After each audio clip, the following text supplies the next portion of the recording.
Welcome. Thank you for coming, everybody. Hope you're having a wonderful day and you're in for a treat. Uh, it is my pleasure to introduce you today to ARTIVISM's presentation. And before we get started, I just want to share that here in ARTIVISM, art is defined in a broad way. That means, what is your passion? What makes you think? What makes you be and get up every morning and go after that? What makes you tick, right? Basically. And also, it's nurturing for a more dignified and meaningful coexistence. That's our bottom line. That's why we have created this platform for speakers from around the world to come and share their passion, their artivism, as we call it here, from various disciplines and also multi-generational speakers that cover from, you name it, research, science, the visual arts, the performing arts, accessibility. Just take a look at the YouTube channel and you'll see the selection of disciplines and how everybody's taking a step forward to change the status quo. As if I dare ask in the audience just to raise your hand, you'll see how many of us would like to change the status quo, not just locally, but globally. And with that, I would just like to close by saying, think about your legacy. Who are you in that regard of, without any material possessions, who are you? And with that, Professor Archie, I give you the floor to introduce our speaker for today. Okay, I put our YouTube channel in the chat, so you can take a look at some of the other presentations over the past almost 5 years. So today we have with us Daniel Costello, or Dan, or Danny. I don't know how you Which version of me? A lot of versions, is a professor at Adelphi University. He is an author, a professor and clinical therapist, specializing in spiritual and psychological modalities grounded in evidence-based practices inspired by Carl Jung. Dan graduated from Columbia University School of Social Work and is trained in energy healing. He is a veteran who recently retired as the director of substance use disorders and PTSD treatment at the Northport VA Medical Center, in New York. Dan is a graduate of the South Oaks Addiction Training Program for Professionals. He's currently a professor at Adelphi University School of Nursing.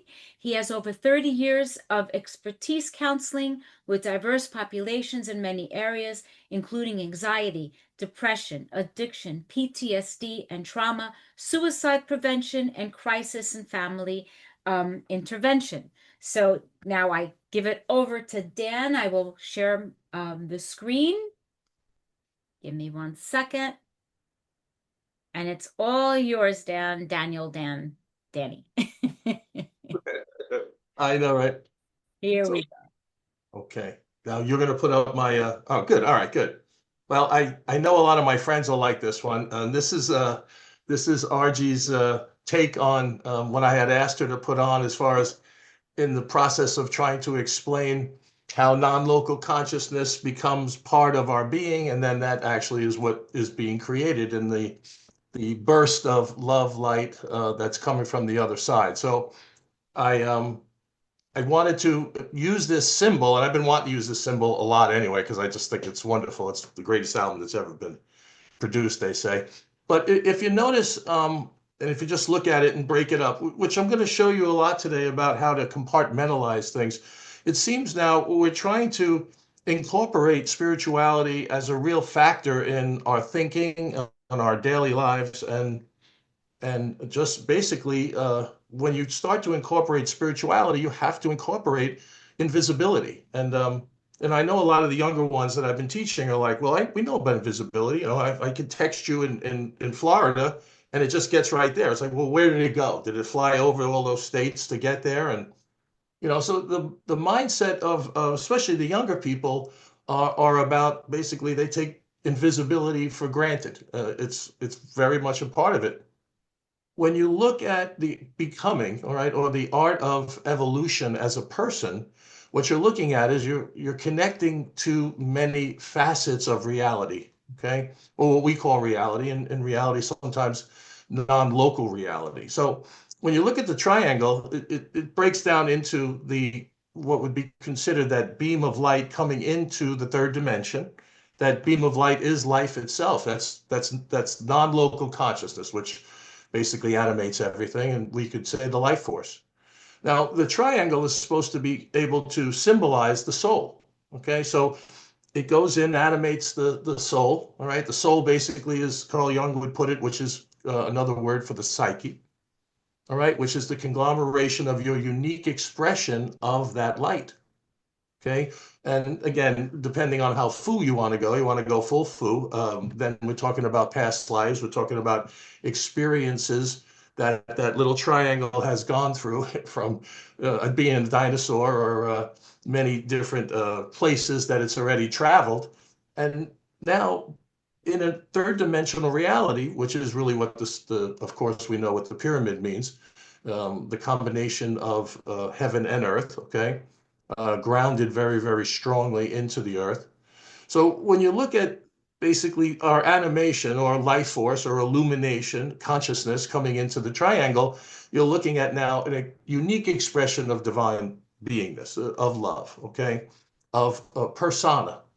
Now, the whole idea about becoming and how it's an art is the idea that we take that energy, we take this beautiful animation, it filters through us, all our experiences, and now presently in this lifetime, it filters through our present experiences, all the programming, all the karmic process, all depending on, again, how far you want to go into past lives and stuff like that. But it takes all of it and then it creates with it. It creates a life. So the idea when RJ and I were talking about it was the idea that our life is basically our art. It comes down to the idea of, we're creating with all that we have. And every day, every thought is a creation. Okay. Even creation energy is so wonderful to even think about. So when you look at the spray of all those colors, all those options, all those, co-creations, you're looking at it as non-local consciousness going through and being filtered through a unique expression of love, okay, unique expression of our beingness, and then coming out in, however ways that we do it. And one of the things that I want to bring to attention is, of course, the English language is so literal, is the idea of definition. All right, so we can start off with what does becoming mean? All right, we know what art means, and I'm going to express that in a little while, but becoming is to eventually have as a being state or quality. All right, so what we're really doing in our lives, and especially as an artist, is we're actually creating a state that's in the future. And I think it was said before, and I like that it was said before, the idea that art as being the mechanism of creation, art as being as an expression of human creative skill and imagination that produces works to be appreciated primarily for their beauty. One of the things that I noticed, excellent, didn't even realize this, is the idea of the pursuit of beauty itself is an art. And the pursuit of beauty can get you all the way to high vibrations. Okay, so as you're really seeing, and what you're going to notice when I kind of put some of the psychology or the CBT part of the foo-foo intertwined, is the understanding that your life itself is God's art. Okay, in other words, consciousness itself is basically the one painting.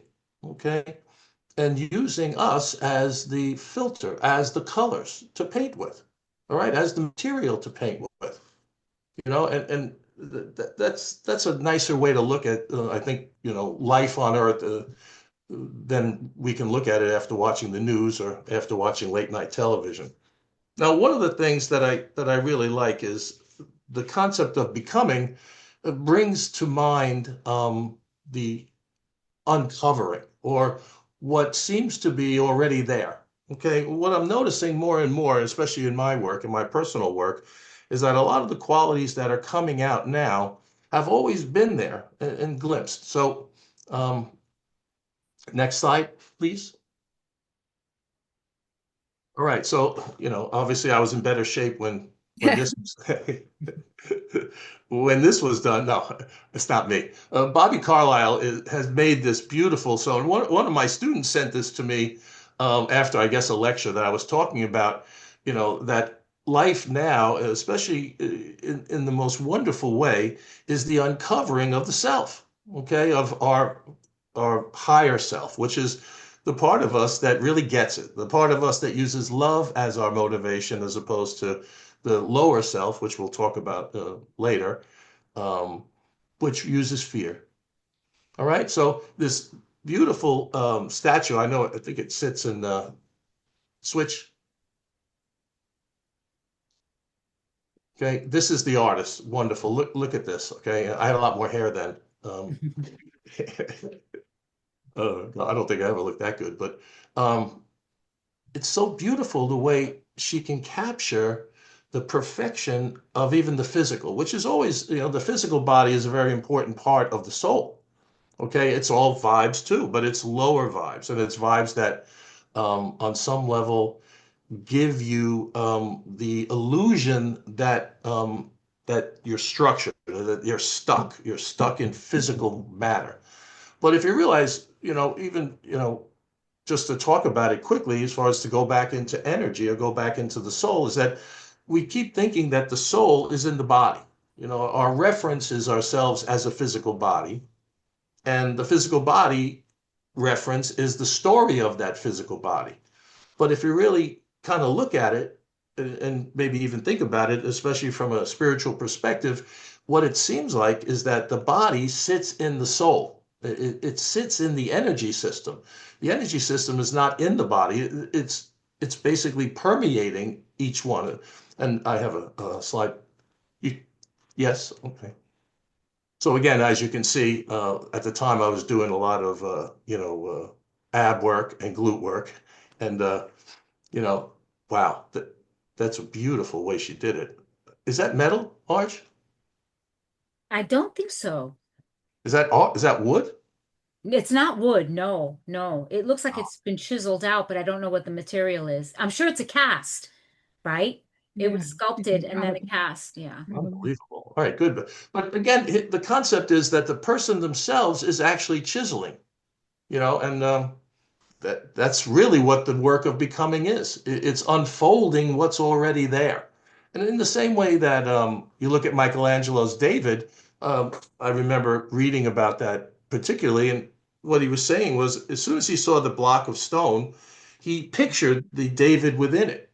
Now, why is that important for us, especially if you're on the spiritual path, or even if you're on the path to try to even get happy, or to the pursuit of happiness, or the pursuit of the path to beauty, is the idea that once you start to envision yourself at a higher vibration, it starts to take shape, and then your efforts basically start to unfold it. Okay.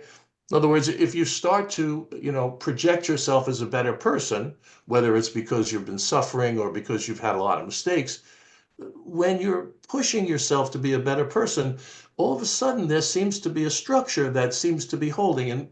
And Carl Jung talked about it as being the psyche. Okay. And then what he also talked about, and what we're going to really kind of cover later as being the cure, or the thing for all this problems in the world, and our role in it, or probably, our role in changing the world individually one at a time, is the idea that the psyche is the accumulation of the soul and the persona, and the ego. So the goal is to basically be spiritually human.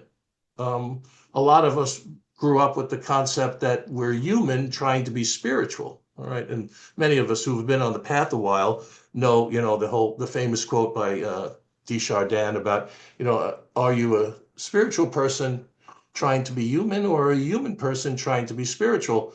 When you get to a certain point of understanding of energy, and you've had enough experiences with, with spiritual technology, or thoughts, or even prayer, or even mysticism, what you realize is that you are starting to realize that the soul is the mover, okay? And it moves through the mind, it moves through the mental body. And a lot of times we lose the concept of what mind is because we're always looking at it as far as a brain. Again, our references, and of course, we all drank the Kool-Aid all those years to say that we are the brain, and you're only as smart as the brain, you're only as smart as your genetics, and you're limited by the physical body. When in reality, looking at it from a soul perspective, okay, which is another way of saying top down, all right, is that we're so much more than just this physical reality, and we're so much more even than our genetics or our legacy. One of the things that you said before about legacy, which I love, and I wrote this morning, um, what you realize when you're starting to unfold as a higher self, okay, or on the pathway to high vibes or enlightenment, which all of us are kind of doing that if we're making status quo more than just the day-to-day stuff. We're basically moving past what we were already, even if it's just learning something new, or even just taking care of our body even better. One of the things that we realize is that um, each choice we make has a future legacy. So we know some of the rules about living on Earth and living in the school of Earth. And one of them in particular is the fact that every choice has a consequence, right? So in other words, the easel and the paintbrush or the guitar is the choices that we make. Okay. Now it depends on if you're making choices that are reactive, which we would consider egoic or the lower aspect of our mind, all right, which is again connected to evolution and the animal brain, or are we making choices based on our imagination? All right. One of the things that helped me over the years was the concept that our connection to the divine, or anything you'd like to call it. Again, people call it God. That's so vague at times. But higher consciousness or non-local consciousness, one of the things that we notice is the fact that imagination is the shared space between our day-to-day, all right, our, what are we having for dinner and I got to go to work stuff, and, where's my practice every day? How do I tune into God? And at the same time, that shared space is connecting right to divine guidance, okay, which many of us have. I've been surprised over the years that a lot of the students have said that they've had premonition dreams. They have vivid dreaming, okay. Some of them have even had out-of-body experiences and didn't know what they were until we brought it up in classroom. So there's always an interplay between non-local consciousness and our local consciousness, which is our humanness, our persona, the story of the body. And that beautiful shared space is just fertile ground for evolution. It's fertile ground for, again, enlightenment. Now, I use the word enlightenment in one of the things I think that they put out there, but I want to go over enlightenment and really kind of clarify some of what I mean by that. I don't think it's our father's enlightenment. It's like, oh, it's not my father's Oldsmobile. It's not, in my mind, and what I've seen and what I've experienced, doing this for 45 years and having mystical experiences, out-of-body experiences, and having a spiritual teacher all these years, is the fact that enlightenment isn't the same when you have 4 kids and mortgages and credit cards. But yet, you're there. It seems like modern day enlightenment isn't the foo-foo stuff for 90% of us. Modern day enlightenment, or as Carl Jung would call individuation, seems more like a healthier self-containment, an emotional resiliency, and a mental clarity that goes beyond kind of just day-to-day stuff. It needs to be fostered and brought out, but what it seems like individuation in and of itself, or what we call self-sovereignty, has a lot to do with the idea that you're in charge of your mind. Okay, you're in charge of what you think. When I was growing up, I was I lost energy all the time as a people pleaser, as a codependent, as somebody who was a super empath and didn't know how to handle it. And I know many of you understand that. And what I realized is that um, it's just hard to be in my own brain, what I thought was a brain. It was just hard to be there. And eventually I knew that there had to be peace somewhere because I had heard about that and I had understood it as being an option. Okay. Now, what I've realized over the years is that enlightenment seems to be, on a very practical level, the concept of that it's all good, that you understand that this is a school, Earth is a school, and that the only real control you have is over your mind. Okay, and the mind is where you live. You know, I remember a wonderful mystical Grover Washington in early revolutionary times said something as my mind is my church. You know, and what fosters that are some of these concepts, and the one that I love the best is the idea that no thought leaves your mind. So if no thought leaves your mind, where is our relationships? You know, so by understanding that all relationships are really not between bodies, they're the story you tell yourself about about the body. It's not out there. And one of the things that we get caught up in a normal day to day is the idea that, you know, I have to get love from out there. I have to get something because I don't have it. Yeah. But if everything's in your mind, it's already there. So self-sovereignty and enlightenment in this sense, in the modern day sense, is about how do I basically rely on myself enough to trust myself? Amen. That's the other thing that came up the other day is a lot of the students ask about trust because they want to be in relationships and stuff. And again, these are my opinions and my observations, but what I realized is that it's very difficult to trust anything externally, including love. Okay. And it's very difficult to expect love, even from family members or, you know, very critical relationships, even from children. Now, one of the things that you notice when you're self-sovereign is that you take on the being state of love. So that, in other words, like my Irishness, okay, no matter what, if I wear Irish clothes or I cut my arm off, I'm still fully Irish. Okay. One of the ways to look at self sovereignty or being able to come as an artist from a very solid place is to realize that love is not between bodies. Okay. You can act lovingly to other people and to other bodies, but the love is only internal. It's a state of being. Okay. Mhm. And when you start to realize that when your vibration gets to a point of high vibes, that you feel like love is your beingness. Okay. And that you can choose to always love in a broad stroke, but choose to be able to um, discern when love is not love in the social situation or when love is dangerous. Okay. So again, it goes back to I make the decisions to trust, I make the decisions to love, okay, or to extend love. But that also gives me the right to love all the time. Okay. In other words, you can love the world and you can love yourself unconditionally, but at the same time have very good discernment skills about I choose not to be with you because the pain or the toxicity in the relationship, it wouldn't be loving to me to stay in it. Mhm. And a lot of times it wouldn't be loving to you if we stayed in it because that would just create more of that Right. egoic trauma. Right. Okay.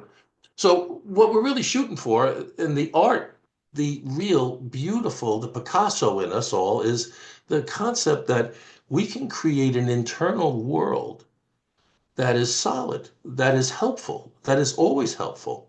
Now, again, this wonderful quote by Picasso. When I was a child, my mother said to me, if you become a soldier, you'll be a general. If you become a monk, you'll be the Pope. Instead, I became a painter and wound up as Picasso. Now, why that resonates with me um, tremendously is the idea of the potential. So, I mean, obviously, she was reading something in him, okay, that she could see his higher self. And one of the things that I love about being a professor, especially at Adelphi, Adelphi has a very good vibration. There's a lot of kindness there, and there's a lot of very, honestly, very dedicated people there. And again, I also went to Columbia. I know there's some Columbia people there, and the best school in the world for social work. Uh, but one of the things that you realize is that potential love, if you're a teacher and you're a loving person, you can read the person's energy. I can see um, the David in my students.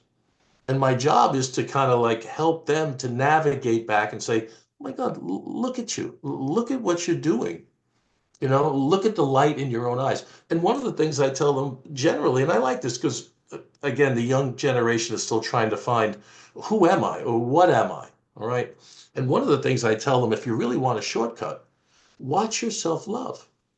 If you want to see what you are, pay attention to how you love others. That's a nice way to anchor. Pay attention to how you do good. You know, so again, circular perception or self-sovereignty, which is really the goal and really high vibes, or what now I think is modern day enlightenment, in the most wonderful, practical way, is the understanding that you in yourself is everything you need, including abundance, to be able to create abundance. But it only is predicated on the concept that you see yourself as a valuable process. You see yourself as a valuable being. One of the ways to look at that is the difference between um, what I am, okay, and who I am, okay. Now, who I am is basically my persona, the faces that I use, Professor Dan, Reverend Dan, the father, the person in relationships. But what I am is solid, okay? It's different. And one of the things we're teaching now, and if you look at it from the top-down model, what you look at is what you are can be anything that's absolutely limitless and wonderful. Okay, so I think anchoring in the what I am, and I have my guys journal about what they are and the solidness of that. And again, there you can find that if you watch yourself love, if you watch yourself forgive, if you watch yourself have compassion, that's what you are, because that comes from the deepest part. Is the transition from the concept of the mind as being, who you are, which changes constantly, to what you are, which again is the part of the mind that we call the heart center. All right. The heart center is a pure version on the highest vibration of your potential as a loving being on the planet. And you say, what do your heart tell you? I think people are now moving towards heart. If you really look at the heart math websites and stuff like that, there's so much science about how the energy of the heart is actually brighter than the energy of the brain, and that the heart and even all the organs have their own brain. They have their own mechanism of mind. Okay. Now, I wanted to bring up the idea that how we become high vibes, which is the goal for self-sovereignty, and eventually I'll get to it, is the goal for the stopping of war or the movement into high vibes, or what spiritual people are calling the unity consciousness, okay, which is the concept that we're really all one. Right. Now, one of the ways that you do, if you choose the spiritual path, or if you choose any path that you want to grow from, you can see, and again, I have this up on the board, the process of spiritual integration, which is embodying spiritual principles and experiences into your daily life. I'll give you a good example. So I wanted to become more generous because I was having a hard time keeping abundance. I was through the law of attraction. I kept losing money, and I'm like, well, what's wrong? What is going on? I had to do a deep dive into, what was wrong that obviously I keep losing money and losing situations that I need. And what I realized is I had to work on what they call giving without need for response, all right? Which is spiritual term or the truth of this is unidirectional giving. Now, when you're unidirectional giving, and I think the kids in my class all know the story, um, is the concept of holding the door for somebody and not expecting a thank you. Now, I don't know about you, but there's a natural, like, if I'm holding the door for you and you walk by me and you just walk by on your phone, and that happens a lot around campus. You walk by on your phone or you don't even care. There's no even look. And I'm like, I know my itty bitty crappy committee is now like saying, dude, where's the thank you? What's going on? Well, yeah, you're welcome. So now, again, of course, I have two speeds. It's gentle, compassionate. Oh my God, this is wonderful lesson, blah, blah, blah. Or I'm going to get you now, whether it's a attack response or words, or even just a planned attack in my mind that doesn't actually go anywhere. But there's that part of what we call Wolfie. He's that part of my mind that basically lives in the world and drives on the sudden state and gives the finger. And I need him, but he needs to be watched over from the other part, which is the Danny part, okay, which is the higher self part. So every time now that I hold the door, okay, I'm working on unidirectional giving. In other words, unidirectional giving is I'm loving without response, okay? That's unconditionality. So that's a high vibe integration process, but it's taken years. But now I can get to the point that I can watch Wolfie basically spin out of control, or yeah, they didn't say thank you, or even just give a, close it. In other words, watch him and just not let him get involved. And I can sit there and say, what a wonderful gift, and have gratitude for the idea that now, as I'm integrating this beautiful truth into my life, I'm getting high vibes because I was successful. I didn't react to him. I watched it, even though, I was like, because I don't think there's a part of me that can just say, Wolfie, don't work, don't wait for your thank you. Don't even wait for your thank you. All right. He's not going anywhere. I need him in certain ways, and I keep him. I keep Wolfie with me to be in the world. But the part of me that I like to live in is this beautiful, loving, compassionate guy who wants to be high vibes. Integration is the daily understanding of what you need to work on. So abundance, what's abundance? So now I tap into abundance, and I'm basically saying, I thank you. I'm gifted to be at Adelphi. This is a wonderful opportunity. Here, I'm giving you a gift, okay? But I'm giving it to you without need for reciprocation, which is very hard. And God, it goes away from it's like 360 from the ego's need to basically say, hey, I did for you, you do for me, that quid pro quo stuff. All right, so back to the slide of integration. If you can do that, Arj.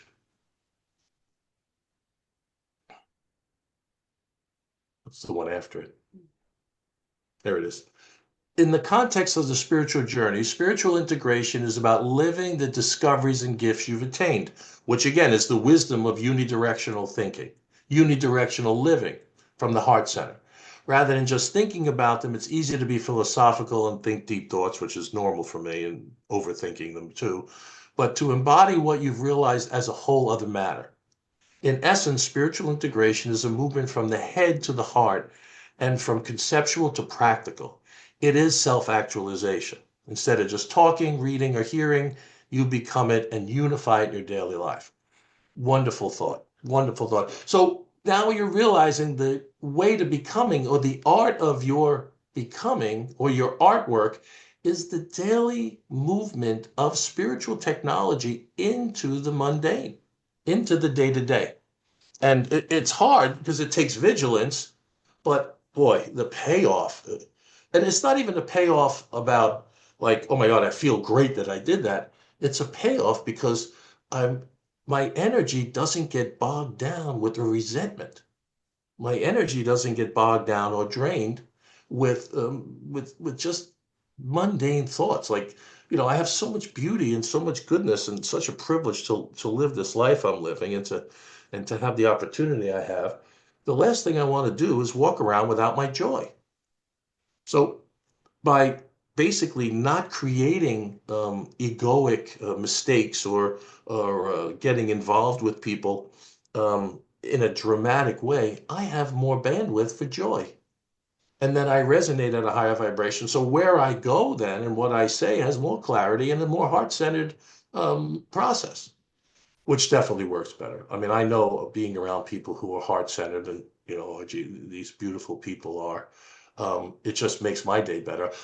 So again, just to sum up a little bit about this one is, if you look at our system or our soul system, and or do you want to change this one to the next one? Thank you. So this picture is really the closest thing that I've ever seen to what we call a soul stream. All right. So again, you can see the body and the chakra systems. A lot of these are my colors, but what you see is basically that the soul is not just a round bubble that's walking around. It's kind of like a little bubble of water in an ocean. It's not. It's part of a stream of energy. Okay. Whatever, it goes just like that one picture you saw with the triangle. It goes into infinity. All right. But if you see the body is in the womb of what you really are. So what you really are is that energy all around it and all those colors, which are all indications of the work you've already done.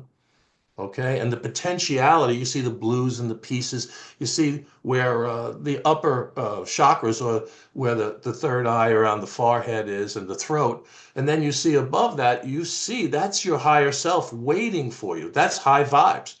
That's where we want to live as a being on a day-to-day basis. Okay. The heart center there, again, is a very colorful one, and it's white, and white is the color of all things. Okay. Having a pink heart is also good. So what you're realizing is that vibration is colorful. And this is where the art part comes in beautifully, is I'm colorblind, but I can feel colors very deeply, and always have been able to, which also happens when you get to be high vibes. There's a whole bunch of different wonderful qualities that come out once you start doing this work and you start limiting your fear-based negativity. Okay. Now, this is something I wrote. The compassionate heart sees and feels all pain and assists openly without evaluation or judgment. In neutrality, all is seen and love is always the answer. Mm-hmm. Now, I bring up neutrality as being probably one of the greatest gifts that you could have in the process of becoming. It's one of the chapters in my book, but neutrality is a place in the imagination or in that shared space that allows you to see without that overlay of the egoic judgment or this is my opinion. Okay. It's basically a place in our minds that has no opinion, that just sits there and enjoys. Okay. Just kind of like, when the kids were little, and they'd be playing on the swings, or we'd be at the beach. It would just be fun. I wouldn't worry about them. They were just having fun. There was no judgment. There was safety all around. There was peace. Now, true neutrality is a place that you can observe if something is a fearful thought or a loving thought. Okay? And by doing that, you can choose and sift and sort through your thinking or through thoughts that are not helpful or not useful, and thoughts that are helpful. Now, what's the difference? Thoughts that are helpful have to do with loving myself and loving the other on an equal basis, okay? Thoughts that aren't helpful, okay, or thoughts that create conflict or karma or consequences, are thoughts that are about either myself fully or the other person fully. Okay, so what enlightenment looks like in the practical everyday, and even, that helps with physical wellness, is the concept of love as being fully embodied and extended, okay, when it's safe, okay? But at the same time, I can enjoy love no matter what. I can see love in things that seemingly are not loving, okay? I have to shut this again. One of the things that you'll notice, right? So this is something also that I've come up with being in relationships and, realizing family love, just trying to figure out, can you fit unconditional love into this world? I mean, one of the things I did come up with is you can unconditionally love very, very few people. And what that means is you can love them, but that unconditionality also incorporates conditions. Right? I can love my kids unconditionally, but I'm not happy about A, B, and C. Okay, so the closest I think we can get, or at least I've gotten, unless you're a divine saint, which there's not many on the planet, is the understanding that unconditionality is is not a goal, okay, to become unconditional. All right, because we're on Earth and we need that. So one of the things that we can actually utilize unconditionality for is the concept of the relationship with ourselves.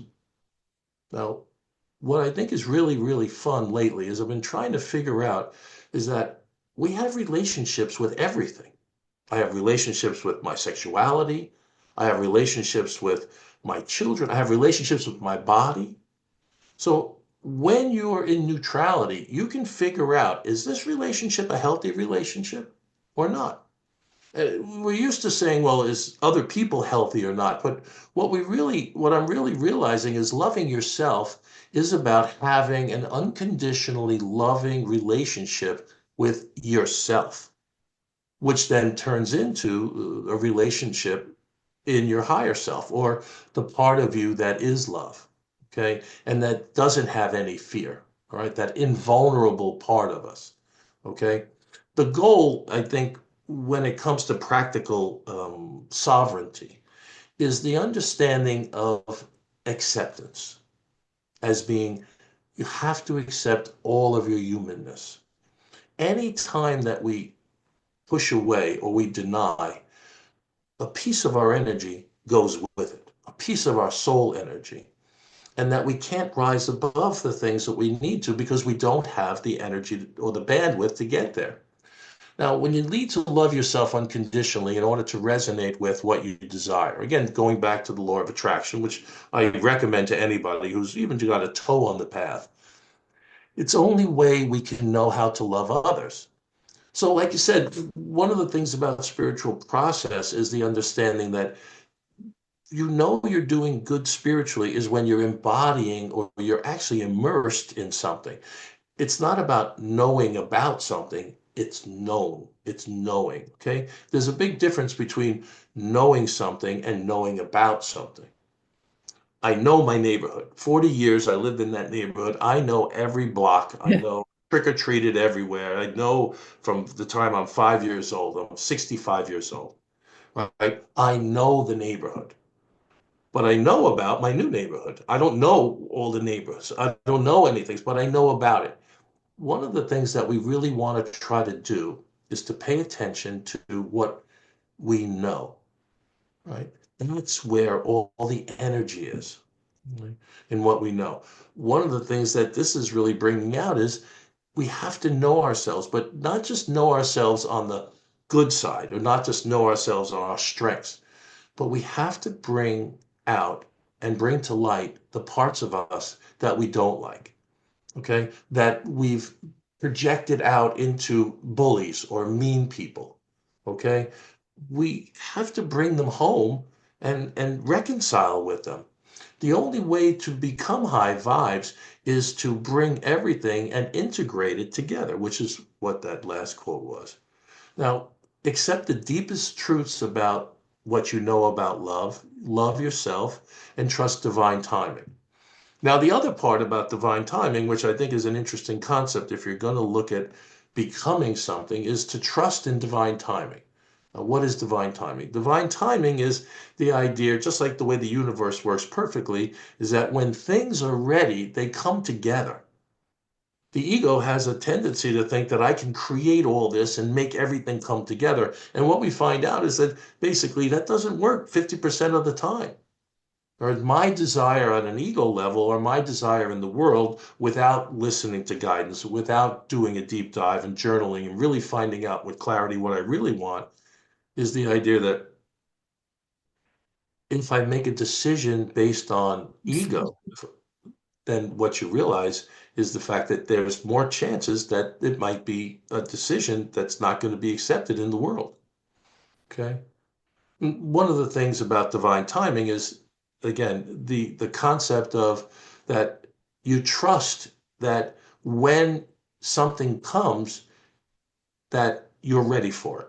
Okay, for instance, a relationship. What's divine timing? So to go on these websites and do all this stuff and try to pull this and that, but instead surrender, do some self work, okay, and then put it out there to the universe or say it in prayer, whatever is part of your practice, and then wait for things to happen.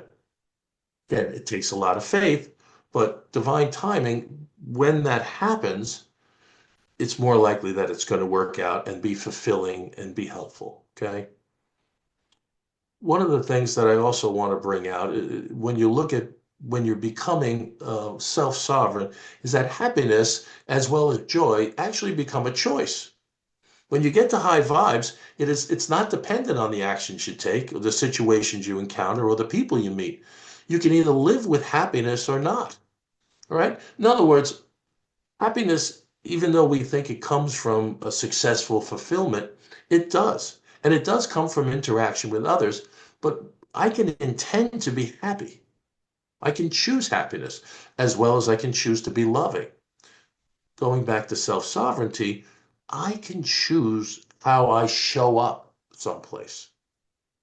The difference is, as opposed to showing up someplace and then trying to fight my way into peacefulness or trying to deal with it because I'm letting the outside situation dictate the inside. Right? Enlightenment looks now as if you're already prepared for out there. You know what you are when you show up at places. Okay, that doesn't mean there's not challenges, and it doesn't mean that there's not situations, okay, that are going to challenge you, and it maybe even create pain. But at least on some level, I kind of already have shown up more prepared. I'm not blindsided, right? So it's a state of being you choose or you do not. Now, why I use the lighthouse, which I think is one of the most beautiful spiritual concepts, and it is in a lot of pathways, is the idea that if love is a state of being, okay, if self-sovereignty is the goal, right, then you're shining on the boats, okay? The boats don't need to shine back at you, all right? So in other words, your love is just given freely, all right? And one of the things that your discernment ability, which happens when you get high vibes too, is you realize that sometimes love is not love, right? And we have this idea that we should be loving everybody. And I know I grew up with that, and they should love me back, and that would make me safe. But when you talk about the being state, the higher vibrational, what would be considered the love state, right? Or level 5, if you look at it, you're loving because I love you, or it's not because you're lovable, right? That cleans up your energy too. So I love you because I'm loving, not because you're lovable, right? So again, closer, higher vibration, unconditionality as close as you can get. So, It's a way to live in the world that minimizes the drama, because all the drama does is it takes you out of your joy. And I think, one of the goals, and I know there's some famous Greek philosophers that would say that happiness is the goal, or joy is our natural state of being. Okay. Now, I don't know if I should be asking for any questions or anything. To go back to this is the next part, and I like this part. I also was a student of a man named David Hawkins. This is a caricature of the levels of consciousness. Now, one of the things that I didn't talk about earlier, but even though we mentioned it about us being energy, is that when our energy is low, okay, which means that we're not able to sustain a sense of self-love, our interactions are draining us, okay, through drama or through violence or through insecurities, okay, or through guilt and shame and the lack of integrity, your vibration stays at a very low level, and that's dangerous, okay? Anger, angry people, fearful people, apathy, shame. If you're staying in this vibration down here, there's a lot of consequences and there's a lot of danger, because these vibrations down here basically lose energy. You don't gain any energy. And one of the things that one of my favorite Bob Dylan quotes is, "He who is not busy living is busy dying," is the same idea when you look at our beingness as energy, is that if we're not tapping into positive energy, including thoughts, including mindsets, including forgivenesses, or what would be considered spiritual technology, you're losing energy. Or if you get up sad, if you get up angry, if you get up hurt, if you get up distracted, and you just go by your day in default, you could be losing energy. So by the time your mood will shift, you'll realize that you didn't do anything. There was no positive energy coming in. And when you're down in this level, you attract more negative consequences, which reinforces the idea of all this suffer, anger, and apathy. Now, anger is a higher vibe than the rest of these. These are self deprecating. These are, apathy being depression, and shame being I hate myself kind of thing, and fear being I'm afraid that something bad's going to happen. These are negative mindsets. Okay. A lot of us suffer with anxiety, which is a state, that's the state of fear. Okay, anxiety is the living with fear. In other words, the mindset that we've taken on, the programming, the narrative is something is going to happen, the shoe is going to drop, or what we call inevitability. One of the ways to increase your vibration is to really do a deep dive in the understanding of your fears. Okay. And if you look at anger, a lot of people say, well, anger is bad. But for people who have been depressed or shameful or even guilty, which is I hate myself for what I've done or haven't done, these are mindsets.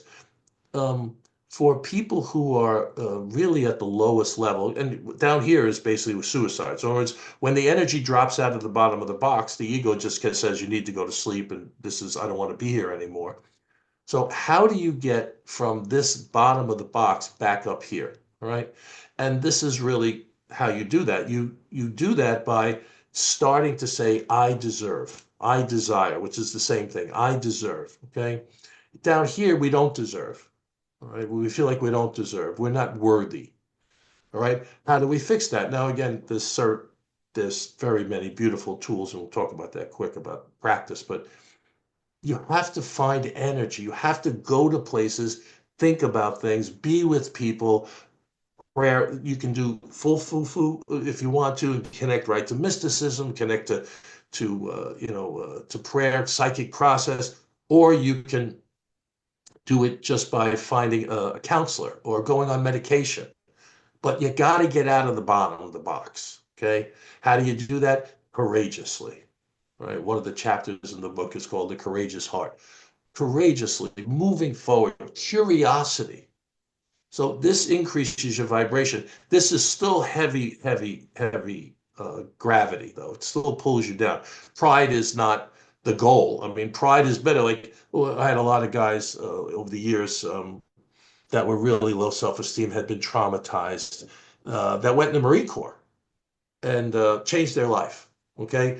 It overlaid a sense of pride on them so that their sense of self at least had a foothold. And the courage then they would try. It's like, oh, I can do it, because that's what they teach. So going in the armed services, a lot of times for people bring this up, but you can do it through anything.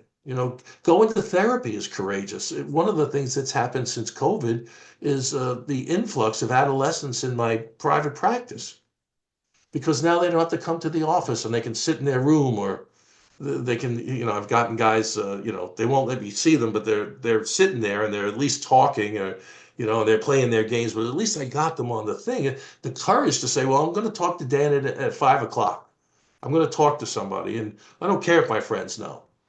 So one of the things that's happened is FaceTime therapy, and this has been a wonderful, helpful offshoot of what would be considered a painful time.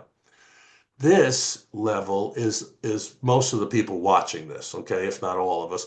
This is a beautiful level. This is where high vibes begin, okay? You accept the world around you, and that you use discernment, that you have higher thinking, okay? This creates a nice flow into your life, and also attracts better opportunities, which, again, you see Adelphi, and you see University of Columbia, you see people at college, you see people who are working, you see people who are thriving. This is a very nice flow energy, okay? This is self-sovereignty. Peace, love, and joy are a bundle, and they all come together. The love, this is sister, this is brother, this is what you want. Joy is a sense, it's a constant state. At this point, when I feel joy, which is pretty much a lot of times now, in a certain way, it's about getting up and saying, "This is good. It's okay. Boy, let's go." I remember my grandmother, she'd get up in the morning and she'd get her tea together and I was like, "Ooh," she likes that. And she would be smiling or she'd be humming, she's Irish, and she'd have her tea. You know, this is a beautiful state and something that we can all get to. Joy is like, yes, I'm happy I'm alive. No matter what's happened, love is still available. Peace is, for me, a little bit harder because, especially as a householder, as somebody who's we're in the middle of life, peace is hard because there's so many people to handle. And those of us who are healers, and many of my people are, the nurses are wonderful, and the psychology people, I have a lot of them in my classes. Peace is hard because you're constantly trying to be in other people's darkness and pull them out. So a lot of times I'll go home and think about somebody, a client or a patient or a friend, and I don't have peace. I'll have joy being, well, how excitement. Then I can send prayer or love or light to somebody. But peace is really a very nice thing. And some people, especially in the Buddhist tradition, believe that peace is the goal. Okay. Contentment is a sister of that. So, all right. How much time do I got, Hodge? Okay, we can go to questions and comments. There are a lot in the chat. There are many comments there. There are many questions. I don't know if we'll get to them. Carolina, what do you think? And let me just stop my share. But what we can do is send you them. Can I just sum up quickly? Yes. Oh, no, sum up quickly and then questions for those Yeah. who, there were some that had to leave, I believe. Yes. The concept of artivism is amazing to me and beautifully, divinely inspired. One of the things that I didn't say, but the whole concept of becoming or increasing your vibration through mind control, compartmentalization, taking care of the physical body, allowing the emotional body to be a flow, keeping positive mental process and connecting to non-physical reality or nature or something beautiful, inspirational, or meaningful is the idea that once you raise your vibe, everybody's vibe gets better. So to work socially, the greatest gift you can give is your own vibration. When I show up now, even if I don't talk, I can feel that the room is better. And again, not even in a narcissistic way, but like if somebody needs help, or when I showed up at my new apartment, there are two single ladies next to me, and they were talking to me, and I'm like, if you guys need help, I'm here. Okay. Now, that's not boasting, but it's kind of natural. So, in other words, when you open your heart center, you become a light in the world.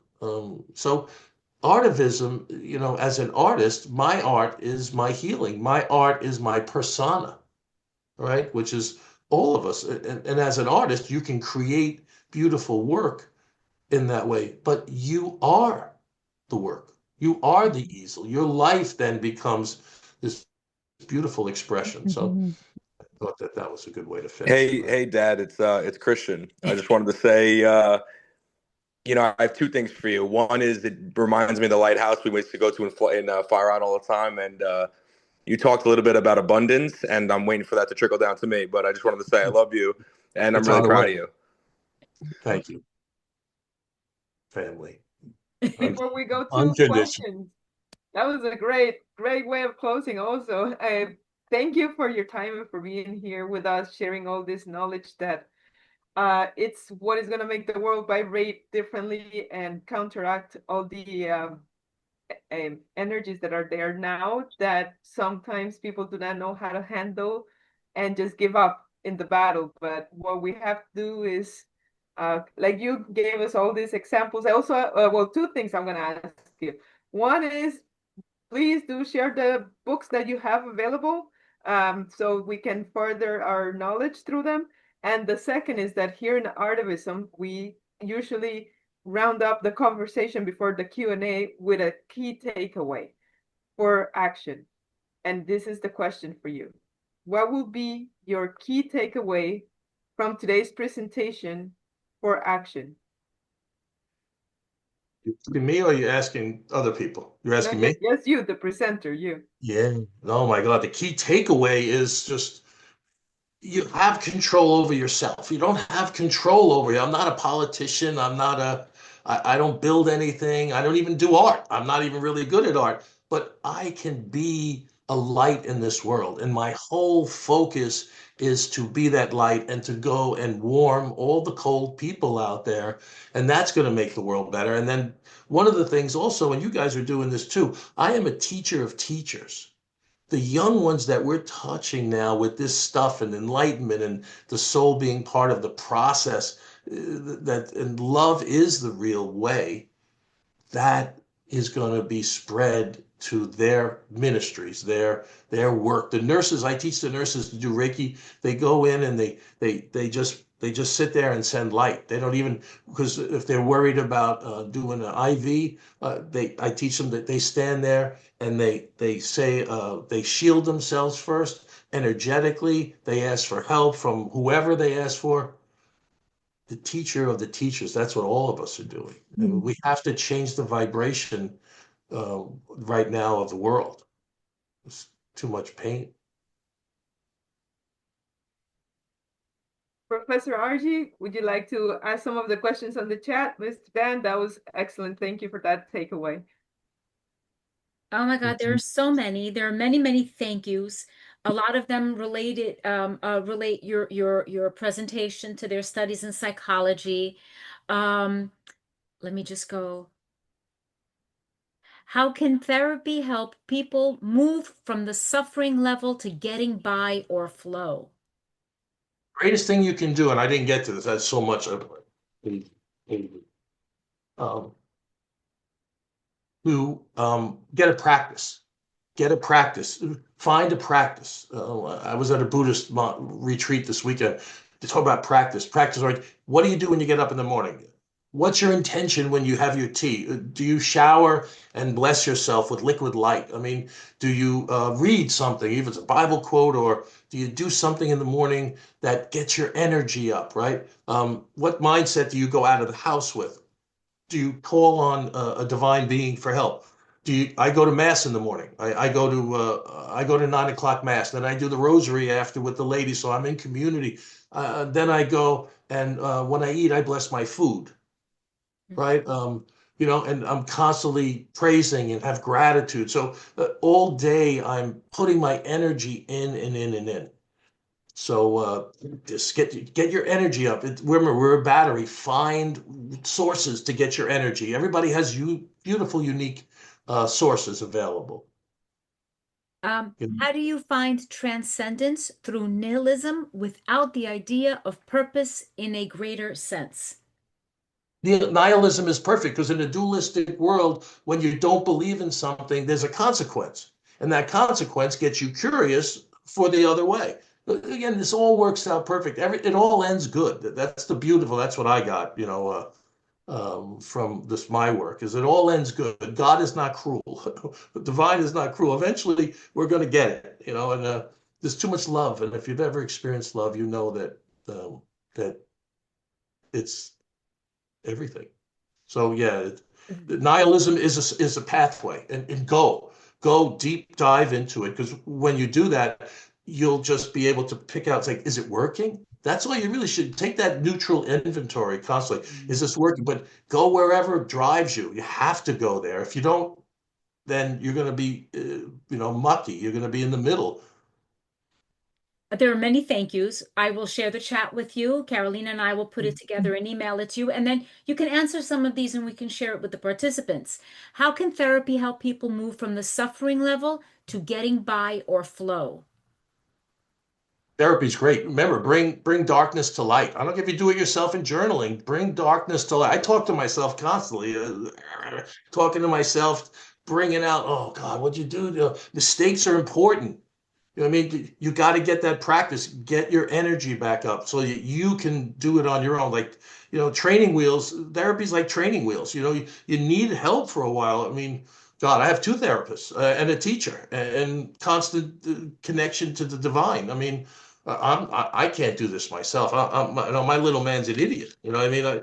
But my divine heart is loving, and it's not even mine. It just comes out. So connection to higher things too helps. But therapy is wonderful. Again, courageous heart to go to therapy and say, "Oh, I'm in therapy." A lot of people are like, "Oh, therapy?" Or like, "Oh, God, you got to go to therapy." How you can't even see your ears? How are you going to be able to change?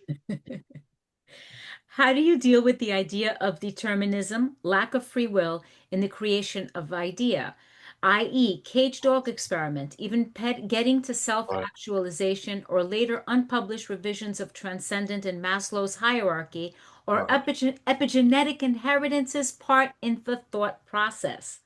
That's a long Say one. the beginning of that again, though, because that was really a good question. Okay. There's so many. I've got to go What's back. that quick one? Yeah.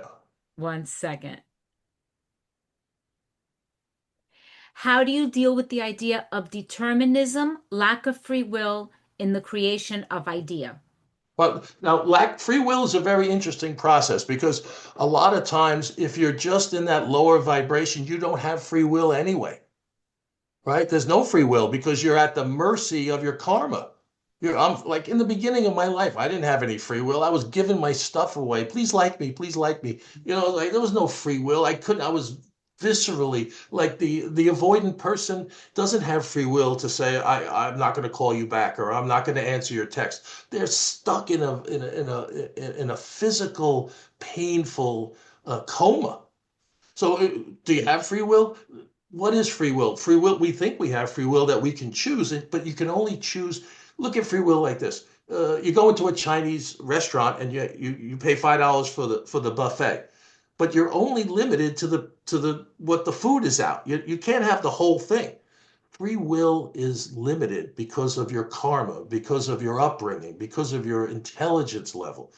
But within that free will, you can find love and find guidance and find help. So even if it's like one of those meals, you can find one source and then climb out with the one source.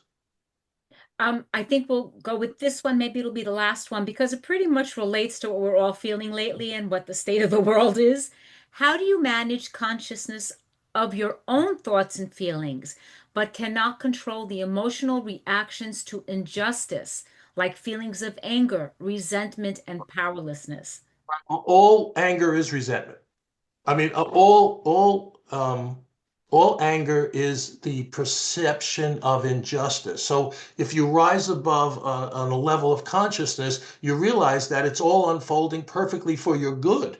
There's no real such thing as injustice. There's only injustice on the content level. On the context level, it's all just a lesson. It's all just experience. What am I learning? How can I be more loving? How can I lift my vibration from this situation? When you get stuck in an injustice, that's your ego wanting to defend you, which love, again, the dog. Remember, the ego's like the dog that you bring around. It's like, you sick him on people. But you don't have to sick him on people if you can guide above it in truth and say, what's the lesson?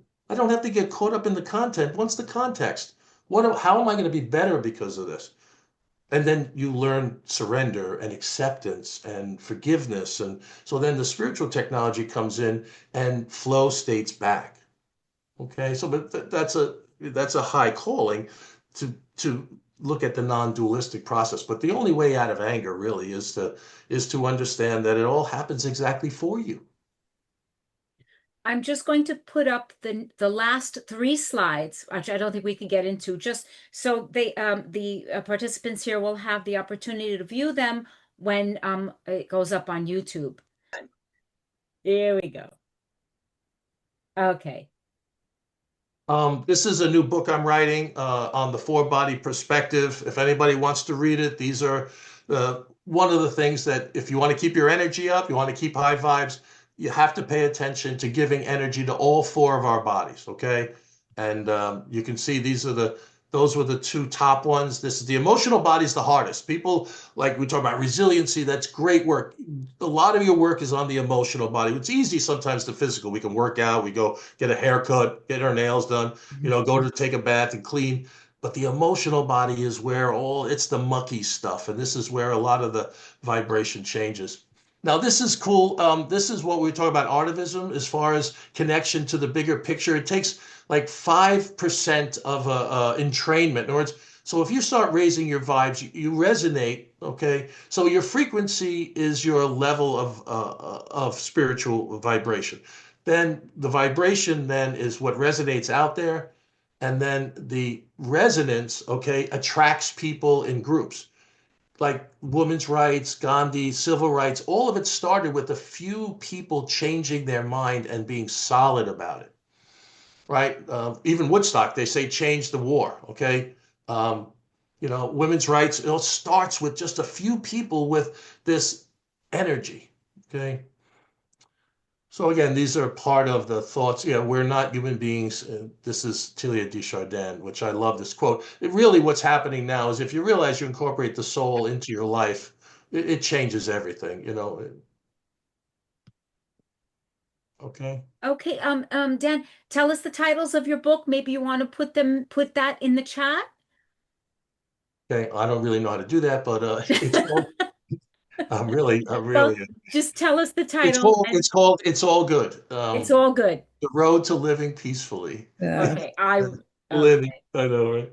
You guys are so cool. Again, thank you to Adelphi and Columbia. You guys have been wonderful. And Carolina, thank you so much for your dedication and how good you are and how wonderful you are in this setting. And I'm very proud of you. Bless you, bless you, bless you. Oh, thank you, you are an angel of love and light, and thank you for gifting us for this beautiful time together. Thank you, Doc. Thank you. Thank you, Daniel. Thank you, Lynn. Thank you, Flavia. And Anna, zooming in all the way from Greece, Flavia from Florida. To everyone that was here today. Thank you, Carolina, who is very, very good, who has taught me how to be good, how to be kind, how to not expect not to expect others to say thank you. Just do good. Right, That's right. it. Just do good. Right. Don't expect anything in return. So I've become a better person because of Carolina and now Danny.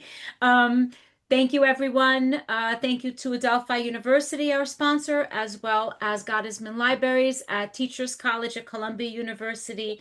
Our website is up. You could just Google ARTIVISM at Adelphi. Check out our newsletter. We have our monthly newsletter. Thank you, everyone. Hope to see you again in a couple of weeks. Be well. Thank you. Thank you. Thank you. Guys.